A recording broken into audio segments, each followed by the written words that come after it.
Storytelling Lab, where we break down the art and science of storytelling. My name is Bennett. I am your host, and I'm a filmmaker and an author on a quest to understand how we can tell better stories so that we can do better work and make the world a better place. Each episode, I host one of the world's best storytellers to help you understand how to leverage storytelling to increase your sales, deepen your connections, and serve your audiences better. Thanks for tuning in to this week's episode, and I hope that you love it. Negotiating is easy when everybody wins. So if you can create a win-win-win story in the minds of your clients or your potential clients, it is going to help you convert sales every time.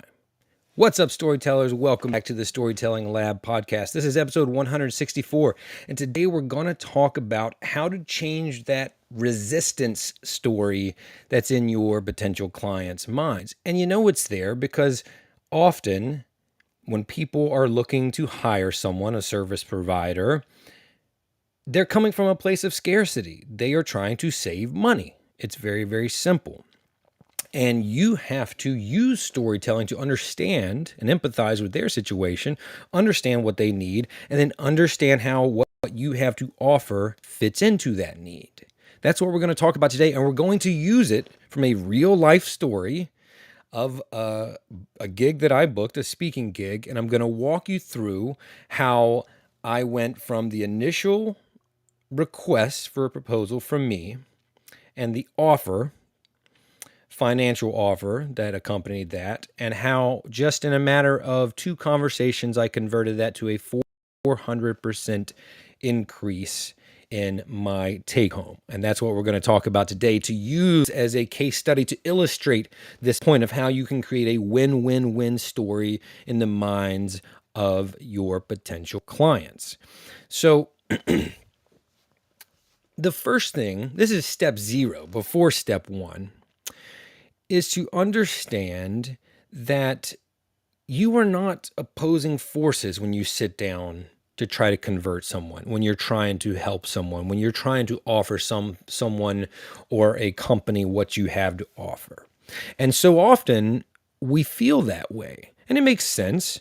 They want to spend as little money as possible, and you want to make as much money as possible. So it's easy to understand why our default mindset would be to position those as opposing sides, right? Opposing points of view. I want this, they want that. Those things inherently are in opposition to one another, right? But it's not, because ultimately you want the gig and they want the service or product or whatever that they are getting from you. If they come to you, or if you've built a relationship with them that gets you to this point, I'm not talking about cold leads, let's make that clear. But if, this email came to me, or if you were in a conversation discussing working together, they're already interested. So you have something that they want. So the better story to subscribe to is that we both want this to happen. How do we figure out a way to do it? And instead of sitting across from one another at the metaphorical table, you come around to the other side and understand that you're sitting beside each other, okay? You are not competitors here, wanting 2 different things. You are collaborators trying to understand how you can both get the things you want and do great work together, collaborate well together. I got to reiterate that. You are not competitors with your clients or your potential clients. You are collaborators. So that's the mindset that we're going to use today when we talk about how do we create this win-win-win story so everybody wins, everybody's happy, and therefore you easily can secure the bag, as they say. Okay, so let's talk about this potential gig that came across my email inbox. This was a speaking gig. This was a speaking gig for a nonprofit foundation. And the offer was, they had heard about me, and so they came to me and they wanted to work with me. It was mine for the taking, and the offer was $1,000. Now, let me pause right there. Before I started this episode, I debated heavily how transparent I should be with the numbers, because I was kind of brought up to understand that talking about money and talking about numbers is kind of in poor taste. But that is not my attempt here, or that is not my goal. Because on the flip side, I have had so many more people in my audience, in my community, that are frustrated with how opaque and how cloudy pricing is, especially with the speaking industry, but certainly with video production and filmmaking, which I do as well. And so I think I'd rather risk, maybe doing something that's not great manners, talking about specific numbers, in the interest of helping people understand speaking fees and how to charge and how to get more in this case. So I'm going to be very, very transparent and very, very open and honest here, and hope it doesn't come back to bite me. So this offer was $4,000, and I told, and that is much lower than what I typically speak for. To be transparent, for a keynote, this was for a keynote, by the way, I am generally in the $7,500 to $10,000 range. I certainly did not start off at that level.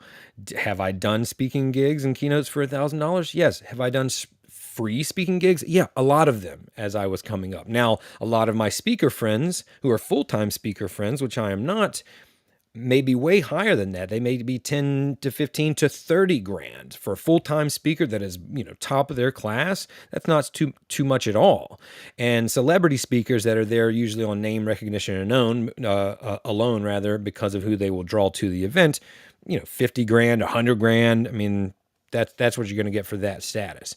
But if you're just starting out, the first paid tier, I would say, the first paid milestone you want to reach is that $1,000 a gig. That's a good number to aim for. 500, that's fine, but try to aim for that 1,000 as a price point to start off with. So suffice it to say, this is much lower than I typically would do. Now, I have been working on a startup, so I wanted to get back out doing speaking gigs. I absolutely love it. This was a good cause, and I wanted to help them by doing this keynote for them. It's a nonprofit. I like working with nonprofits. So I was motivated to make it happen, but I could not justify a travel day to another state halfway across the country at that rate. I simply couldn't.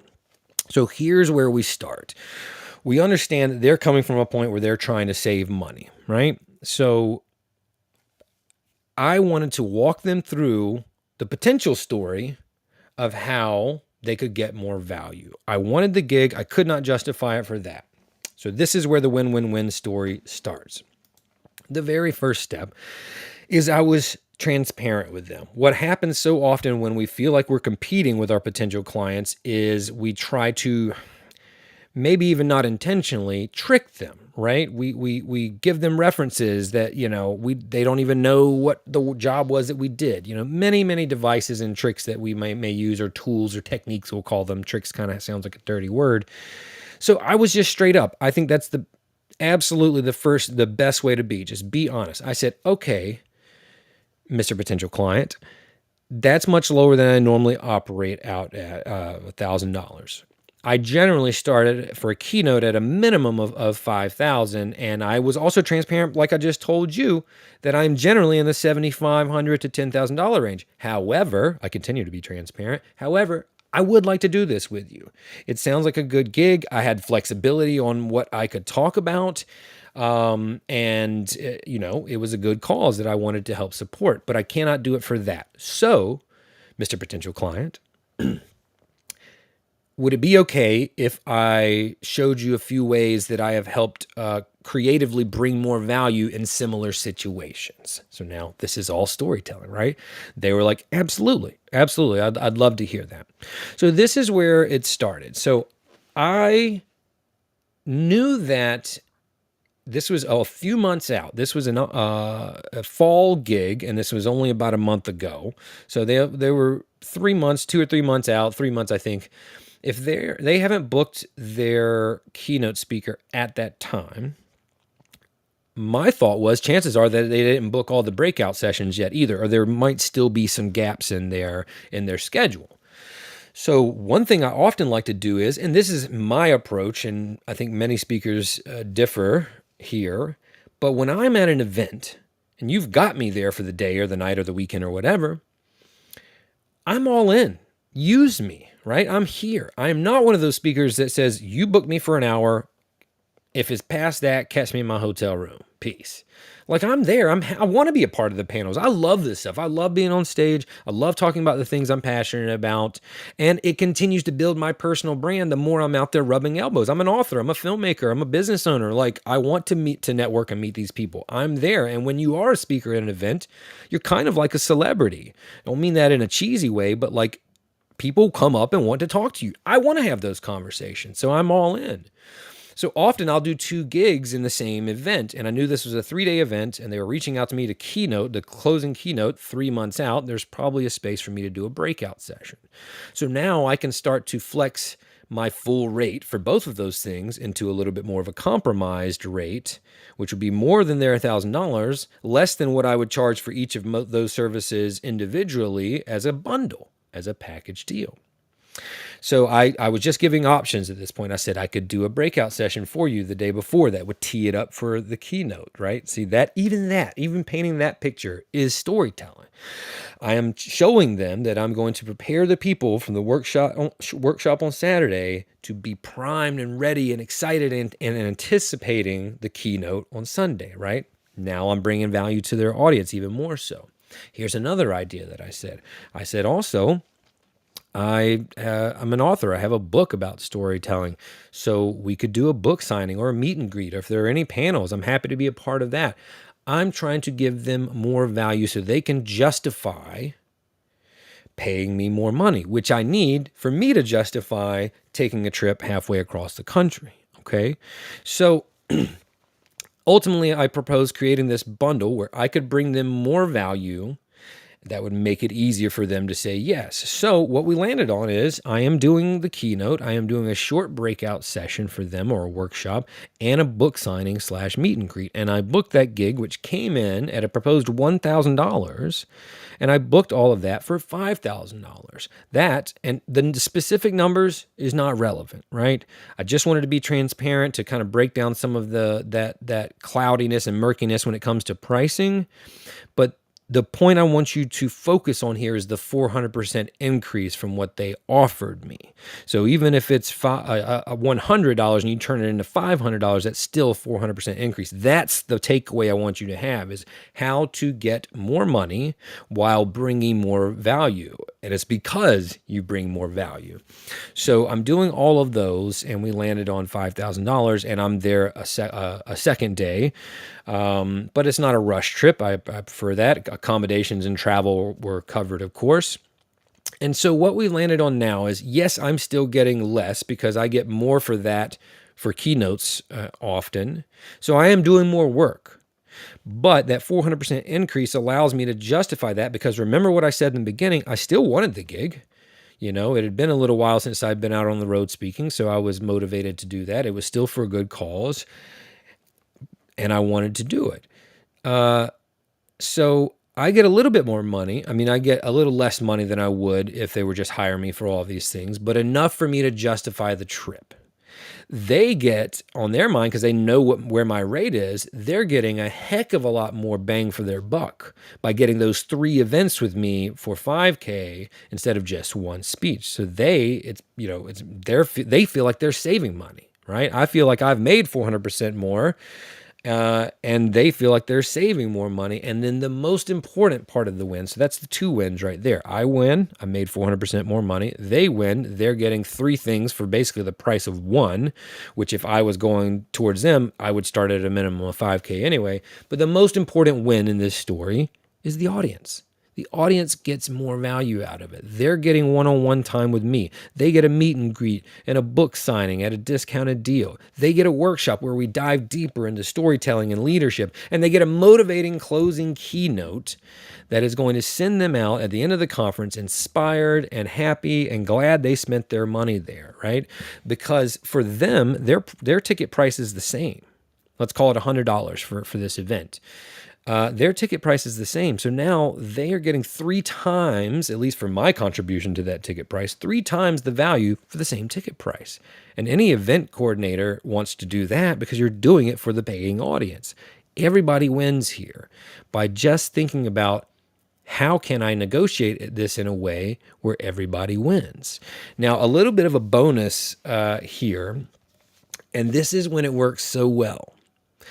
Even down, let's get a little more microscopic here. Let's take the book signing and the meet and greet offer that I gave as well.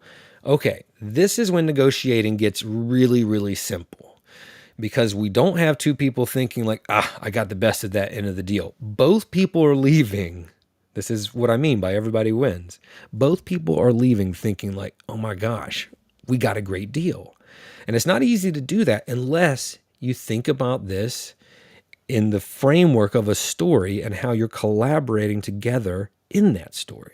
So let's use the book signing meet and greet as an example to dive further into this everyone wins type of concept.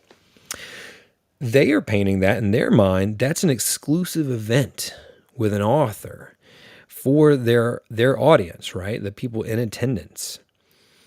That's something that's like a bonus for their people. So they're excited because I'm going to be there taking pictures, whatever, signing books, et cetera, et cetera. But what's really also going on at the same time with that meet and greet?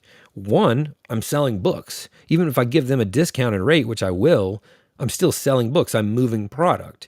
And two, I'm continuing to promote myself, my personal brand, and my work, and that specific work, that book. So I'm leaving there thinking like a meet and greet, like that's such a value to me to individually meet people and make a deeper connection with them. That's how you convert people.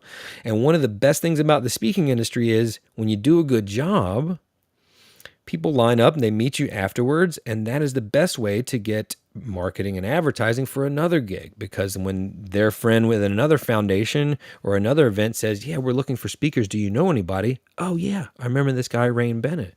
So the more you can have those one-on-one interactions, the easier you can paint that story, that picture of that story of value to other people. So they're sitting here thinking like, oh my God, we got them for a book signing too. That's going to be awesome. And I'm thinking, oh my gosh, I got them for a book signing too. That's going to be awesome.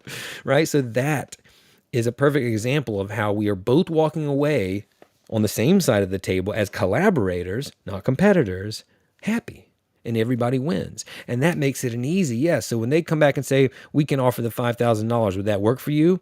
It's an easy yes for me too. Absolutely.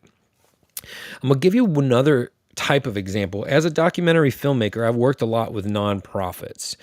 And there's a great example of an even extra win in a scenario too that I want to paint for you. This might not work with corporations. Maybe. There's a way to think about this. I'm just trying to change the way you view it when you are pursuing leads. This is actually a 4-win story. Win, win, win, win. So I have a couple different examples of this. One, I'll stay in the speaking realm. A couple years ago, I did a Chamber of Commerce tour in North Carolina where I was speaking to small business owners. And so I reached out to the Chambers of Commerce to partner with them and do these workshops for their small business owners of their community through them. Here's how we structured that so that it was a 4-way win. Well, we got it funded, or sponsored rather, and funded by local corporations, bigger corporations, right? Not necessarily the ones that were in attendance that day, but some of them were. But they knew there was going to be a crowd there in the room. And so if they could kick up a little bit of money for them, $1,000, a couple of $1,000 to sponsor this free workshop, it would make that workshop grow, and then more eyes would see their name as sponsor there. What that did was that allowed the Chamber of Commerce to not dip into their funds to hire me because they love the idea, but they also are having to count cash. Everybody is, right? And they're not a for-profit business, so they are an organization for businesses to help educate businesses. But if they can save money, that's a huge win for them. Okay. It's a win for the bigger corporations that sponsor it because they get advertising to people who may be using their services. They're doing something. One, it's also a little bit of corporate social responsibility. They're doing a good project, but their name is attached to a great thing, a free storytelling workshop to help small businesses with their marketing, which typically suffer with things like marketing, right? The small business owners, here's the third win, get a free opportunity to learn how to market their businesses more effectively using new tools like social media, et cetera, et cetera. And 4, finally, I get paid. Instead of doing a nonprofit job where I'm having to get an honorarium or just do it pro bono, I get paid what I need to get paid as well. Win, win, win, win. That is when you're really cooking with gas, as we say here in the South. And it's easier to do that with nonprofit projects. I use that same structure with video production for nonprofits because nonprofits classically are operating out of a scarcity mindset because they view every dollar out as an expense and not always an investment because they don't always get investments back. But things like video production, things like education are investments. So if you can find a partner like a corporation to sponsor it, it makes everything a win-win-win. So the takeaway for today is all storytelling. It's starting with a story you tell yourself, which is that you're not a competitor with your potential clients and your leads. You're a collaborator. And it's also storytelling because you are having to change their perspective. What is storytelling if not changing one's perspective about whatever? You want to sell them a new toothbrush? You have to change their perspective that your type of toothbrush is better than the one that they already use, right? If you're trying to grow a community, a nationwide community, you have to change their perspective to understand the value that that community offers. If you're trying to affect, massive environmental change, right? You have to change people's perspective to make them give a crap about recycling or whatever, right? All storytelling is changing someone's perspective. So that is the second part of this, is you are trying to change their perspective to understand, not to operate from a scarcity mindset, but understand how they can get more value out of that. And for them to also understand that it's a collaboration. Everybody wins. That's the story that we want to tell. A win, win, win, and sometimes extra win story. Now, before we go, I made a post about this when I booked this gig, which is why I'm doing the podcast, because a lot of people wanted to hear more about it. But I have to leave you with this line. One of my friends chimed in, who's also an artist and an entrepreneur, and he said, step one, be really effing good at what you do. So I would be remiss if I didn't say that first and foremost, you have to be really good at what you do. And if you're not there yet, if you're not at that part of your story yet, then spend the time to cultivate that skill and to get better. And sometimes you do that by doing, lower paid gigs and even free gigs. And in fact, we can bring it all the way back to my first speaking gig, which was in the basement of a public library for free, when I was part of subscribed to a newsletter of a local nonprofit group, and someone said, hey, does anyone have any ideas for our lunch and learn next month for topics? And I said, yeah. What about storytelling for small nonprofits? And they're like, oh, that's a great idea. Is that what you do? Absolutely it is. And that's how I booked my first speaking gig. So thinking about working with someone as a collaborator, not a competitor, is how I got my first one and how I got my most recent one. Think about that so you can help create win-win-win stories in the minds of your potential clients. Stay tuned next time on the Storytelling Lab.